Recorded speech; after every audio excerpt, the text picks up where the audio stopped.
أعوذ بالله من الشيطان الرجيم بسم الله الرحمن الرحیم۔ قرآن پاک اور میں چینل میں السلام علیکم، تمام سننے والوں کو السلام علیکم۔ سورۃ البقرہ آیت نمبر 217 سے لے کر 221 تک۔ اعوذ باللہ من الشیطان الرجیم بسم اللہ الرحمن الرحیم۔ یسألونک پوچھتے ہیں تم سے، عن الشہر الحرام متعلق مہینے حرمت والے کے، قتال لڑنا فیہ اس میں، قل کہہ دیجئے قتال لڑنا فیہ اس میں کبیر بڑا گناہ ہے، وصد اور روکنا عن سبیل اللہ راستے سے اللہ کے، وکفر اور کفر کرنا بھی اس سے، والمسجد الحرام اور مسجد حرام سے، واخراج اور نکال دینا، اہلہ لوگوں کو اس حرم سے، اکبر منہ اس سے، اکبر بہت بڑا، عند اللہ نزدیک اللہ کے، والفتنۃ اور فتنہ، اکبر زیادہ بڑا، من القتل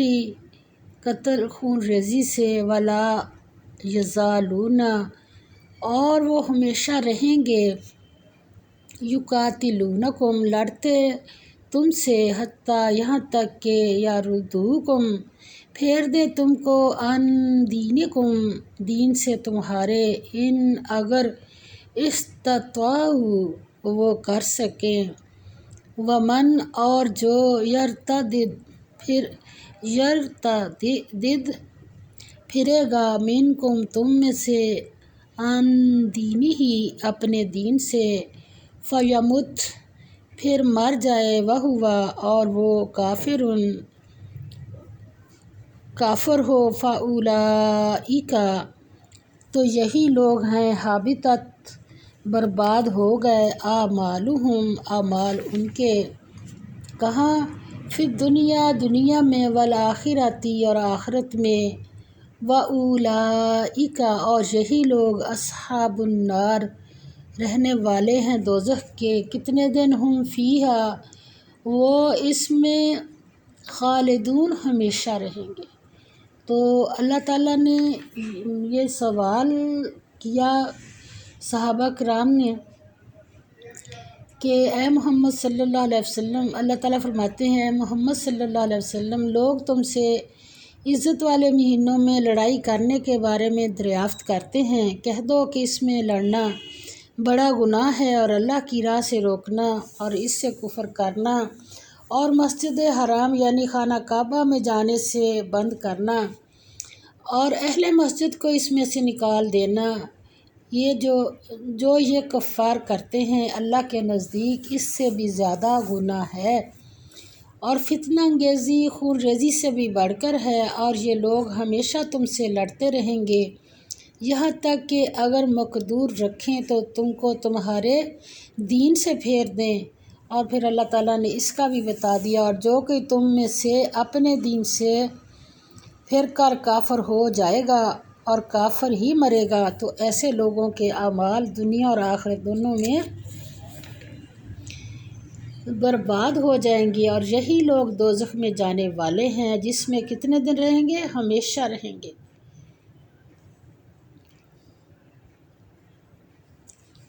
تو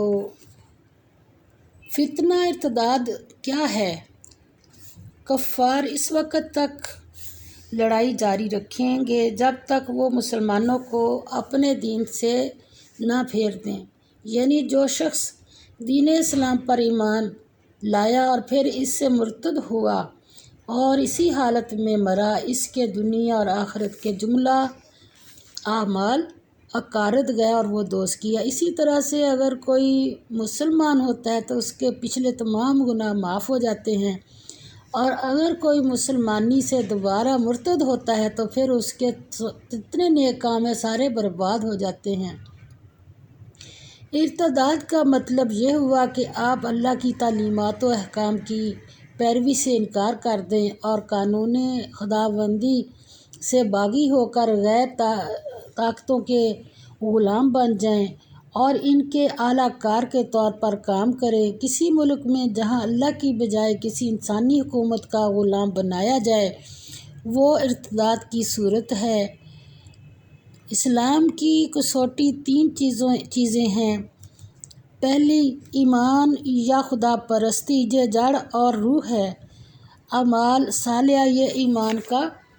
جسم یا شاخیں ہیں۔ اور تیسرا اسلامی نظام جس کا مرکز حضور صلی اللہ علیہ وسلم کی محبت ہے۔ آگے فرمایا ان الذین، بے شک جو لوگ آمنو ایمان لائے، والذین اور جنہوں نے ہاجروا ہجرت کی، وجاہدوا اور جہاد کیا، فی سبیل اللہ اللہ کی راہ میں، اولئک وہی لوگ، یرجون امید رکھتے ہیں، رحمت اللہ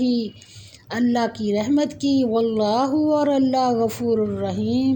بخشنے والا مہربان ہے۔ فرمایا جو لوگ ایمان لائے اور اللہ کے لیے وطن چھوڑ گئے اور کفار سے جنگ کرتے رہے وہی اللہ کی رحمت کے امیدوار ہیں اور اللہ بخشنے والا اور رحمت کرنے والا ہے۔ یسألونک پوچھتے ہیں تم سے عن الخمر متعلق شراب کے، والمیسر اور جوئے کے، قل کہہ دو فیہما ان دونوں میں اسم گناہ یا نقصان، کبیر بڑا ہے، ومنافع اور فائدہ یا فائدے، للناس لوگوں کے لیے، واسم اور گناہ ہما ان دونوں کا، اکبر زیادہ بڑا ہے، من نفعہما ان دونوں کے فائدے سے، ویسألونک اور پوچھتے ہیں تم سے ماذا کیا، ینفقون خرچ کریں، قل کہہ دو اے محمد صلی اللہ علیہ وسلم العفو ضرورت سے۔ اللہ نے اتنا ہی جواب دیا کہ اگر مال ہے تو جتنا ضرورت سے زیادہ ہے اس کو اللہ کے راستے میں خرچ کر دو۔ کذالک اسی طرح، یبین بیان کرتا ہے اللہ اللہ لکم تمہارے لیے، الآیات احکام، کیوں، لعلکم تاکہ تم تتفکرون، کیا کرو، تتفکرون تاکہ تم سوچو یا غور کرو۔ فرمایا جو لوگ ایمان لائے اور اللہ کے لیے وطن چھوڑ گئے، کفار سے جنگ کرتے رہے، وہی اللہ کی رحمت کے امیدوار ہیں اور اللہ بخشنے والا اور رحمت کرنے والا ہے۔ اے پیغمبر صلی اللہ علیہ وسلم لوگ تم سے شراب اور جوئے کا حکم دریافت کرتے ہیں۔ عبداللہ بن عمر رضی اللہ تعالیٰ عنہ سے روایت ہے، آپ صلی اللہ علیہ وسلم نے فرمایا ہر نشہ آور خمر ہے اور ہر نشہ آور حرام ہے۔ یہ مسلم کی حدیث ہے۔ ابو مالک اشعری رضی اللہ تعالیٰ عنہ سے روایت ہے، آپ صلی اللہ علیہ وسلم نے فرمایا میری امت میں کچھ لوگ ایسے ہوں گے جو عورتوں کی شرمگاہوں کو اور ریشم اور خمر کو اور باجوں کو حلال کر لیں گے۔ بخاری کی حدیث ہے یہ کہ فرمایا اور یسألونک پوچھتے ہیں تم سے پیغمبر صلی اللہ علیہ وسلم لوگ تم سے شراب اور جوئے کا حکم دریافت کرتے ہیں۔ اب المیسر جوا یہ یسر بمعنی سہولت سے ہے کیونکہ جوئے میں بغیر محنت کے دوسرے کا مال ہاتھ لگ جاتا ہے۔ آج کل پانسے، لاٹری اور سٹے کے نام سے جو کاروبار ہو رہا ہے سب جوئے کی صورتیں ہیں۔ اور فرمایا کہ اے پیغمبر صلی اللہ علیہ وسلم لوگ تم سے شراب اور جوئے کا حکم دریافت کرتے ہیں، کہہ دو کہ ان میں نقصان بڑے ہیں اور لوگوں کے لیے کچھ فائدے بھی ہیں مگر ان کے نقصان فائدوں سے کہیں یعنی یہ ابھی کراہت دلوائی ہے۔ اور یہ بھی تم سے پوچھتے ہیں کہ اللہ کی راہ میں کون سا مال خرچ کرے، کہہ دو کہ جو ضرورت سے زیادہ ہو۔ اسی طرح اللہ تمہارے لیے اپنے حکام کھول کھول کر بیان فرماتا ہے تاکہ تم سوچو۔ ابو امامہ رضی اللہ تعالیٰ عنہ سے روایت ہے، آپ صلی اللہ علیہ وسلم نے فرمایا، اے ابن آدم، اگر تم ضرورت سے زیادہ اللہ تعالیٰ فرماتے ہیں اے ابن آدم، اگر تم ضرورت سے زیادہ خرچ کر دو تو تمہارے لیے بہتر ہے، روک لو تو تمہارے لیے بدتر ہے، اور بقدر ضرورت رکھنے پر تمہیں ملامت نہیں کی جائے گی۔ مسلم کی حدیث ہے۔ عبداللہ بن عمر رضی اللہ تعالیٰ عنہ سے روایت ہے، آپ صلی اللہ علیہ وسلم نے فرمایا،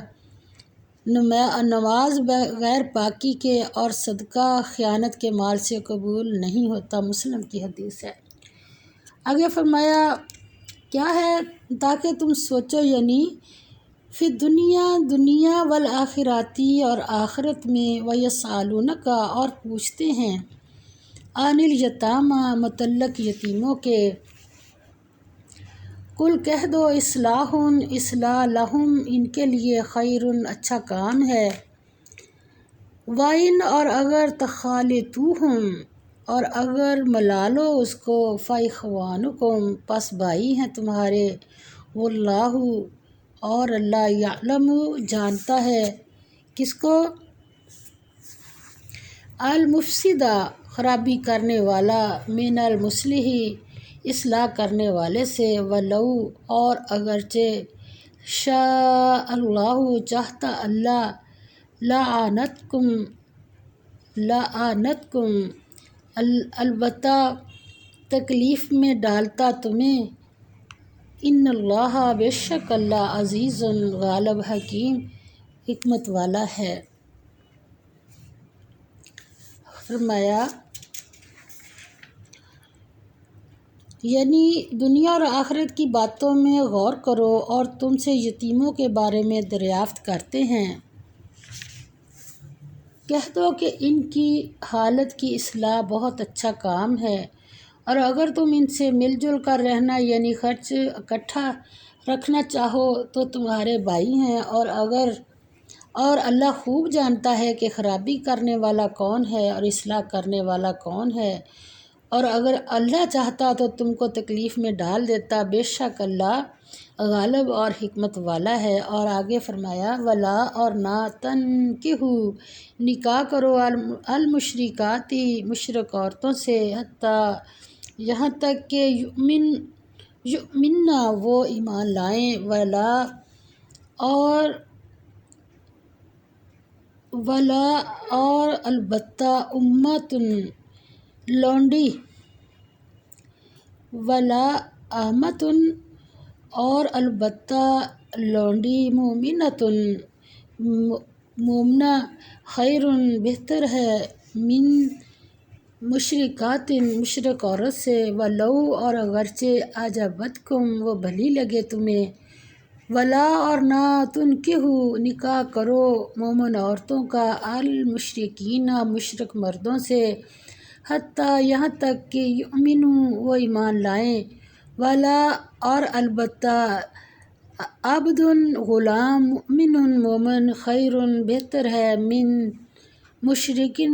مشرک مرد سے، ولو، اور اگرچہ، اعجبکم، اچھا لگے تمہیں، اولئک، یہ لوگ، یدعون، دعوت دیتے ہیں، الی النار، طرف آگ کی،